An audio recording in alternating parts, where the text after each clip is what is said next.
السلام علیکم ناظرین، آپ دیکھ رہے ہیں KPN-HD، میں ہوں سلمہ خالق۔ رپورٹ شامل کرتے ہیں راولاکوٹ آزاد کشمیر سے۔ راولاکوٹ IGP آزاد کشمیر امیر احمد شیخ نون دورہ راولاکوٹ کے دوران صحافیوں سے گفتگو کرتے ہوئے کہا کہ پولیس دستیاب وسائل میں رہتے ہوئے جرائم کی روک تھام کے لیے کوشاں ہے۔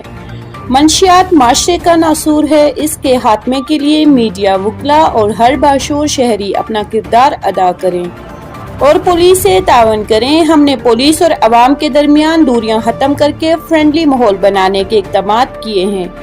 ان کا کہنا تھا کہ بغیر لائسنس اور 18 سال سے کم عمر بچوں کو گاڑی یا موٹر سائیکل چلانے کی اجازت نہیں ہے۔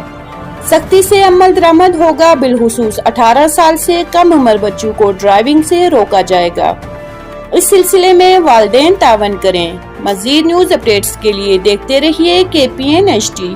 سائبر کرائم یونٹ بنا رہے ہیں، تو ابھی ہم نے جو بچے بھرتی کیے نا زیادہ تر کر رہے ہیں، ابھی ہماری بھرتی جلدی شروع ہونے والی ہے، تو بچوں ہم جو IT ریلیٹڈ ہوں گے تب ان کو اس شعبے میں لے جائیں گے جو IT کے متعلق ہے، سائبر کرائم، اس طرف ہمارا فوکس ہے اس طرف، لیکن ابھی ہم اتنے ڈیولپ نہیں ہے کہ کاؤنسلر رکھ سکیں۔ کراچی میں ہم یہ کرتے تھے کہ ہم انسٹیٹیوٹ جو ہے نا وائس چانسلر صاحبان سے یا جو ڈین سے ان سے میٹنگ کی، کمانڈو ہونا چاہیے جو اسے ڈیل کر سکے، اس کے سائبر کرائم کے جو ٹیررزم کے حوالے سے یونٹ سے ہمارے CTD کے سب کاؤنٹر ٹیررزم وہ الگ یونٹ ہو، اس میں ٹرینڈ لوگ ہوں، ان کی ایکسپرٹیز الگ ہوگی۔ پکڑا جب پنجاب میں بہت بن گیا ہے، سندھ میں ہمارے بنے ہوئے، ادھر الحمدللہ اتنا بڑا چیلنج نہیں ہے اس پر۔